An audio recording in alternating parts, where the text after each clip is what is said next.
இஸ்லாம் சகோதரர்கள், இயேசுவை ஏற்றுக்கொள்ளாத சகோதரர்கள், கிறிஸ்தவனை ஏற்றுக்கொள்ளாதவங்க, இவங்களுக்கும் முதலாம் உயிர்த்ததுக்கும் யார் ஆண்டவர் எடுத்துக்கொள்ளணும். இந்த ரெண்டுக்கு இடைப்பட்ட ஒரு காரியம் வாசிக்குமா?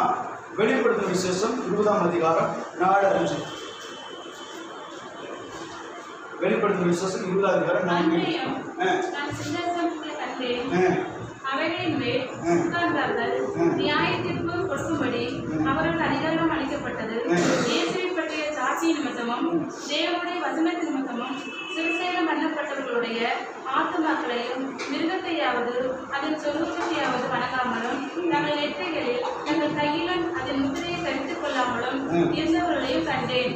அவர்கள் உயிர்த்து கிறிஸ்துவுடனே கூட 1000 வருஷம் அரசாண்டார்கள். மரணமடைந்த மற்றவர்கள் அந்த 1000 வருஷம் முடியும் அளவும் உயிரடையவில்லை. இதுவே முதலாம் உயிர்த்தெழுதல். 1000 வருஷம் முடிவும் உயிரடையவில்லை. அப்புறம் முதலாம் உயிர்த்தெழுதல். அப்புறம் முதலாம் உயிர்த்தெழுதலுக்கு பங்குள்ளவன் பாக்கியவானும் பரிசுத்தமாய் இருக்கிறான். இவர்கள் மேல் 2ஆம் மரணத்துக்கு அதிகாரம் இல்லை. இவர்கள் தேவனுக்கும் கிறிஸ்துவுக்கும் முன்பாக ஆசாரியராய் இருந்தும் அவரோட கூட 1000 வருஷம் அரசாடுவார்கள். நீ 1000 வருஷம், ஒரு வருஷம் 2 வருஷம் இல்ல, 1000 வருஷம் ஆண்டவரோட ஆளுகை செய்யணும்னா நீ உயிர் தர வேண்டும். நீ உயிர் தர வேண்டும்னா பாவத்துக்கு மரிக்க வேண்டும். பாவத்துக்கு மரித்தால்தான் முதல் உயிர் தருதல், ஆண்டவரோடு எடுத்துக் கொள்ளப்படுவதற்கான உயிர் தருதல். புரியுதா உங்களுக்கு?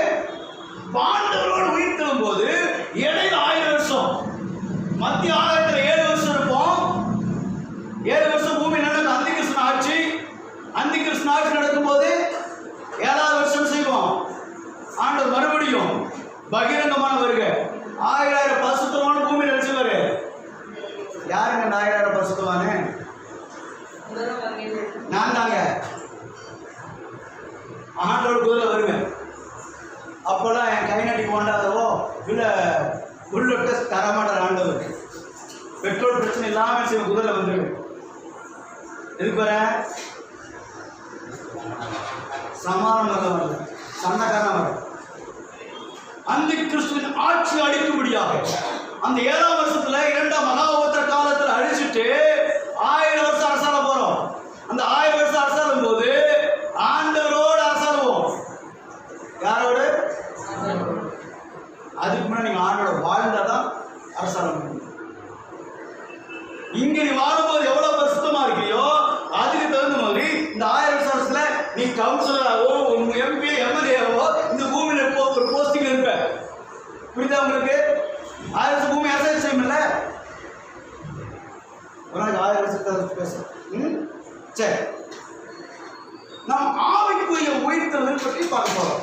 இப்போதான் மணி 9 ஆயிடுச்சு. முதல்ல நம்ம டாபிக் பார்த்து என்ன பார்த்தோம்? அவரோட எடுத்துக்கொள்ளப்படுது. அப்போ எடுத்துக்கொள்ளப்படுறது தான் பேசிக்க முடியும். எடுத்துக்கொள்ளப்படுறது முதல் உயிர்த்தெழுதல் என்னது? நல்லா சொல்லல. ஞானஸ்தானம். 2ஆவது உயிர்த்தெழுதல் நமக்கு ஆண்டு. ஆனால் ஆர்டர் பால் எது உயிர்த்தெழுதல் அங்கீகரிக்கப்படுது? மேலே எடுத்துக்கொள்ளப்படுறோம்ல, அதெல்லாம் அங்கீகரிக்கப்படுது. ஏன்னா நம்ம எடுத்துக்கொள்ளப்படுறதை குறித்து பார்க்கும்போது நம்ம ஆவிக்குரிய உயிர்த்தெழுதலை பற்றி பார்க்கலாமா? எபேசியருக்கு எழுதின நிறுவத்தில் 2ஆம் அதிகாரம் 1ஆம் வசனம்.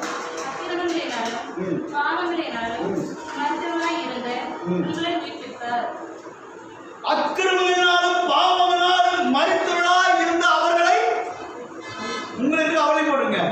என்ன செஞ்சாரு? இப்ப உங்களையும் போட்டு படிங்க. உங்க பேர் சொல்லி. அக்கிரமங்களினாலும் பாவங்களும் மரித்தவனாய் இருந்த ஜாதியை உயிர்ப்பித்தான் சொல்ல அப்படி நம்ம சொல்ல முடியுமா? அப்ப என்ன சொன்ன? அக்கிரமத்துக்கு பாவங்களுக்கு ஆவிக்குரிய உயிர்த்தெழுதல் எப்போ உண்டாகுதுன்னா, நமக்கு ஆவிக்குரிய உயிர்த்தெழுதுன்னா நாம் சரீர உயிர்த்தெழுதல் பேசுறது நினைப்போம். ஆவிக்குரிய உயிர்த்தெழுதல் பேசுகிறேன். உன் சரீரம் இப்ப மாம்ச சரீரம் ஆவிக்குரிய சரீரம் ஆவதுக்கு ஒரு உயிர்த்தெழுதல் தேவை. நான் சொல்றது உங்களுக்கு புரியுதா? மாம்ச சரீரம் எந்த சரீரம் மாறணும்? ஆவிக்குரிய சரீரம் மாறணும். இப்ப ஆவிக்குரிய சரீரம் மாறணும்னா அக்கிரமனாலும் பாவத்திலும் மரித்திருந்த நம்மை உயிர்ப்பிக்கணும். நம்ம பாவத்துக்கும் அக்கிரமத்துக்கு என்ன செய்யணும்? அக்கிரமம் செய்யக்கூடாது, பாவம் செய்யக்கூடாது.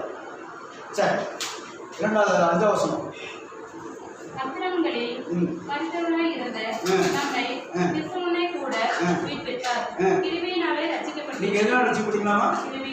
நான் அப்படியே மனதில் இயேசு ஒன்றும் கிடையாது. திரும்ப ஒரு ஆள் சொல்றாரு, நான் இயேசு ஏற்றுக்கொண்டேன்.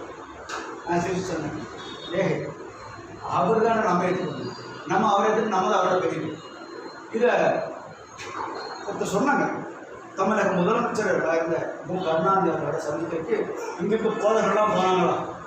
போதகர்கள்லாம் போய் அவரை பார்த்து சந்திச்சு, ஐயா நல்லாட்சி செய்யறீங்கய்யா, ரொம்ப சந்தோஷம். அவர் உட்கார்ந்துருக்கிறார், இவங்க இருக்கிறாங்க, நீங்கள் இயேசு ஏற்றுக்கிட்ட இன்னும் நல்லாட்சி பண்ணுவீங்க. அவருக்கு அவன் மனுஷன் உட்கார்ந்து தட்டு தெருமாறி இருந்துச்சு, வயசானவங்க எழுந்து நின்று கையை கூட்டி சொன்னாராம், அவர் தாங்க என்ன ஏற்றுக்கணும், உங்கள் வேட்டில் அப்படித்தாங்க போட்டுக்கிறார்,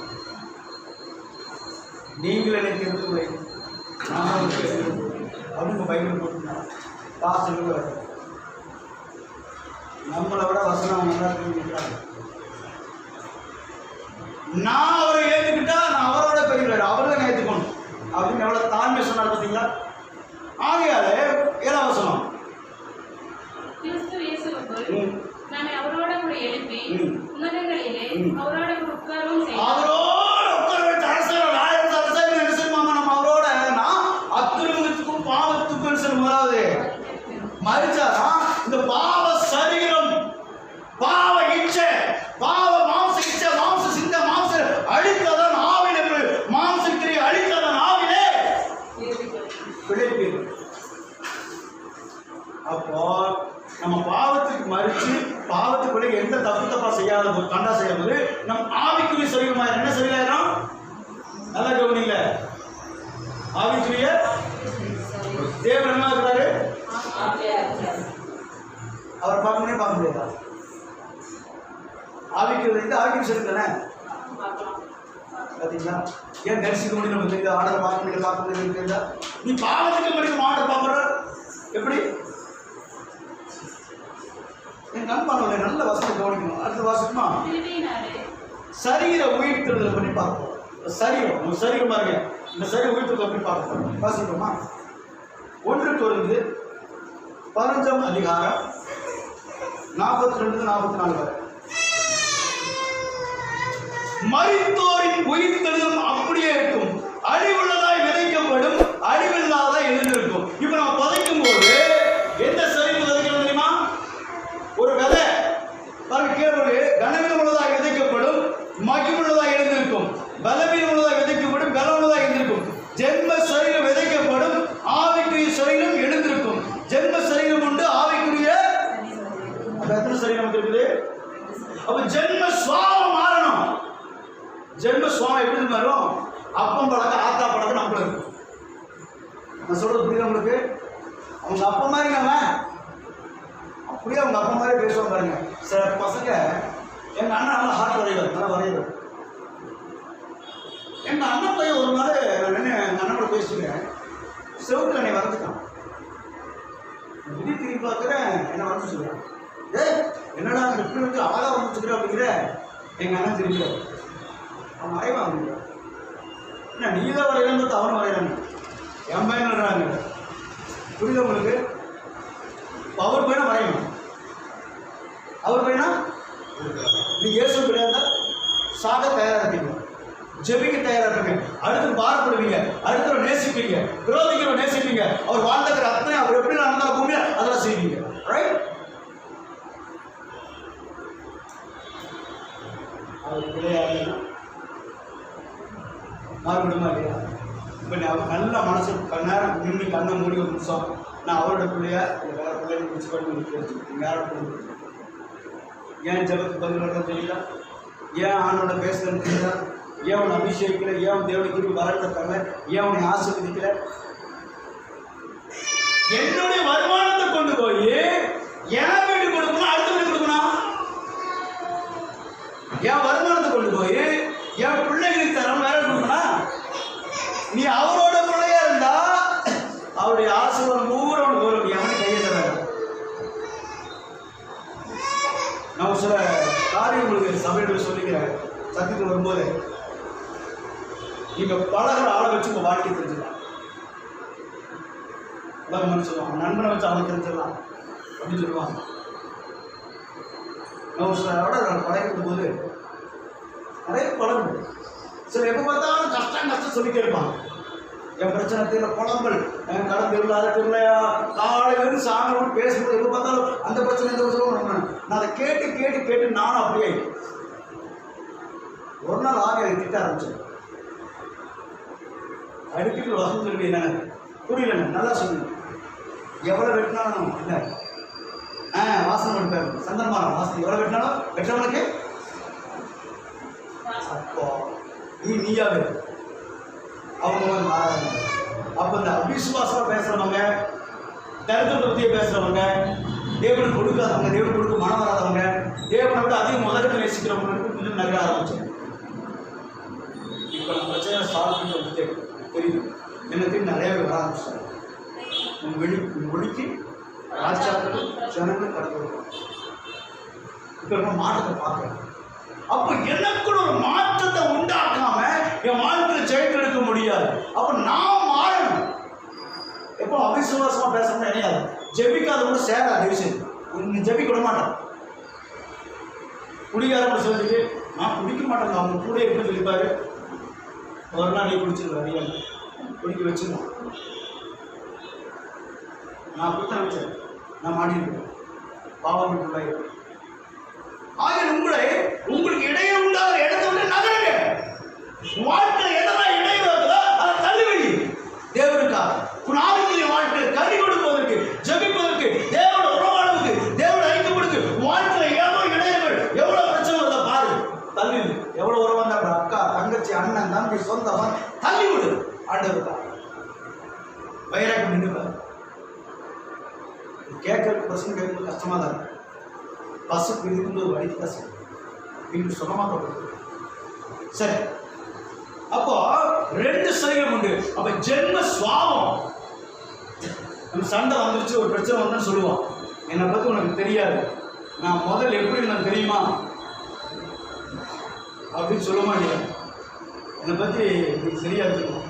அப்போ நீங்க என்ன செய்யல சாதாரண தெரியுது. சத்தா பேசணுமா இல்லையா? சாவு என்பது அழிக்கப்படுது. உருமாற்றம் அந்த இடத்துல இல்லாத ஒரு காரியம். எப்ப நீ ஆணவம் மறுக்கியோ அதை விளக்கிக்க. ஆகையாலே ஆவிக்குரிய சரீரம். அப்போ ஜென்ம சரீர குணாதிசயங்கள் மாறினாதான் ஆவிக்குரிய சரீரம். ஆவிக்குரிய சரீரம் தான் உட்கட முடியும் அப்படின்னு சொல்லி பார்க்கணும். சரி, வாசம் 1 Corinthians 15 அதிகாரத்துல 50 வசனம்.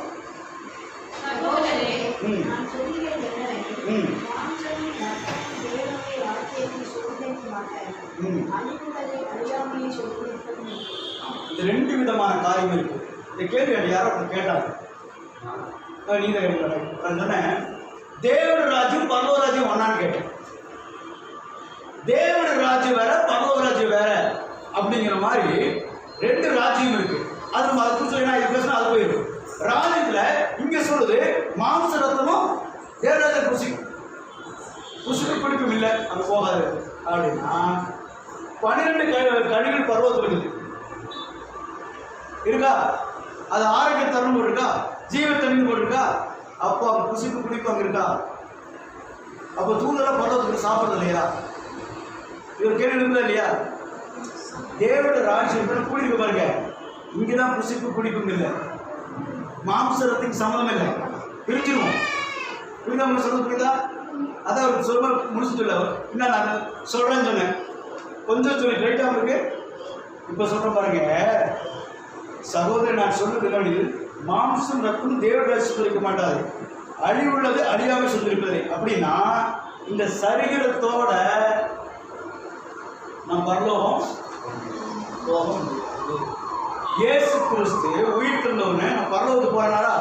என்னை தொடாத, நம்ம பரலோகத்துக்கு போறேன்னு சொன்னாரா? ஆனா போயிட்டு வந்ததுக்கப்புறம் சீசனுக்கு சொன்னாரு, ஏப்பா விழாவில் கையை போடு. ஒரு போன வாரம் வாஸ்தவம், ஒரு ஆவிக்கு என்ன இருக்காது? எலும்பும் மாம்சமும் இருக்காது. எனக்கு எலும்பும் மாம்சமும் இருக்கா?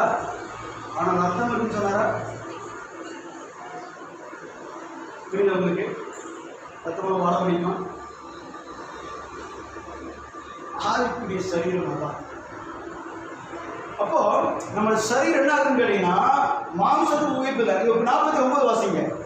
மேலும் அவருடைய சாயலை நாம் அணிந்திருக்கிறது போல வானவருடைய சாயலை அணிந்திருக்கிறோம். பாருங்க, மண்ணான சாயலை மண்ணில் உலகத்துல மண்ணா இருக்கிறோம். இப்ப பாடி மண்ணு மனுஷன் மண்ணில் இருக்கிற மண்ணுக்கு போறோம். அப்படித்தானே? நீ கரைந்து பூமி வந்து மேல போகும்போது எசேக்கியேல் சொல்லும்போது எல்லாம் சரி செய்யல. அந்த சரீரத்துல ரத்தம் இல்லை தெரியுமா உங்களுக்கு? அதில் போட்டு நரம்பு எலும்பு மனுஷன் ரத்தம் போட்டுக்கா அந்த உயிர்த்தெழுந்த அடையாளம், அது தரிசனம் வெளிப்பாடு காரணம். இங்கே பார்க்கும்போது ஏசு கிறிஸ்துக்கு ரத்தம் இல்லை. ஏன்னா ரத்தம் மொத்தம் பூமியில உயிர்த்தெழுந்த சாயில என்ன இருக்காது, ரத்தம் தான் உயிர். இப்போ உயிர் போயிடுச்சு. அது எப்படி? ரத்தம் என்ன செத்து போயிடுவானா இல்லையா? ஆனால் இப்போ ஆண்டவர் பூமி ரத்தம் செஞ்சுட்டாரா? கூச்சல் தந்துருமோ? எல்லாருக்கும் செஞ்சுட்டாங்க. கூச்சல் தந்தா மறுபடியும் ரத்தம் இருக்குன்னு தான் அர்த்தம்.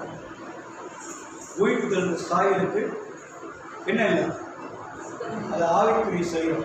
ஆவிக்கு ரத்தம் தேவையா? அதனால நம்ம எப்படி இருக்கோம்னா மற்ற 22 அதிகாரம் 30 சொன்னாங்க, உயிர்த்தெழுதல் கொள்வதும் இல்லை கொடுப்பவரும் இல்லை, அவர்கள் பரலோகத்துள்ள தேவ தூதரை போல இருப்பார்கள். எப்படி பார்க்கலாமா? தேவ தூதரை போல நம்ம இருப்போம். அப்படியே தேவ தூதர் போல நினைச்சுக்காது, ரத்தம் வச்சு அப்படியே ரக்கையெல்லாம் வந்துடும் அப்படின்னு நினைச்சு வீட்டில் கற்பனை இப்படியே கை இப்படியே தெரியாது. புரியுதா? தேவதூதர் மனுஷன் கூட இருந்தாங்க. ரைட்? நம்ம எப்படி இருப்போமா? உயிர் தெரிந்த சாயில தேவதூதர் போனா கூட்டி இருக்கு வீட்டுக்குள்ள செய்யலாம். செவத்துல அந்த செவத்துல போயிடலாம். இங்கிருந்து ஸ்ரீலங்கா போகணும், இலங்கை போகணும், மலேசியா போகணும், ஒரு நிமிஷம் செஞ்சிடலாம், போயிடலாம். ரைட்? பூமிக்கு வரலாம், வரலாம், எங்க வேணா பாஸ்போர்ட் விசா தேவை. அதனால உயிர்த்தெழுதலுக்கு உங்களோட உண்மையான உயிர்த்தெழுதல். இப்போ இந்த உயிர்த்தெழுதல் குறித்து பார்த்தோம். உயிர்த்தெழுதல் ஆசைப்பட்டு அடுத்தவரை பார்க்கணும். அப்போ முதல்ல உயிர்த்தெழும்போது மறிக்காம உயிர்த்தெழ முடியாது. எதுக்காக மறிக்கணும்னா பாவத்துக்கும் அக்கிரமத்துக்கும் மறிச்சாதான் நம்ம சரீரம் ஆவிக்குரிய சரீரம் மாறும். ஆவிக்குரிய சரீரத்தை உயிர்த்தெழ அடையும்.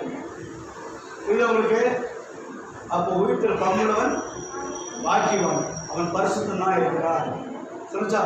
வெளிப்படுத்த வாஸ்தவமா? அப்போ முதல் ஒரு காரியத்தை பார்த்துருக்கோம். என்ன காரியம்?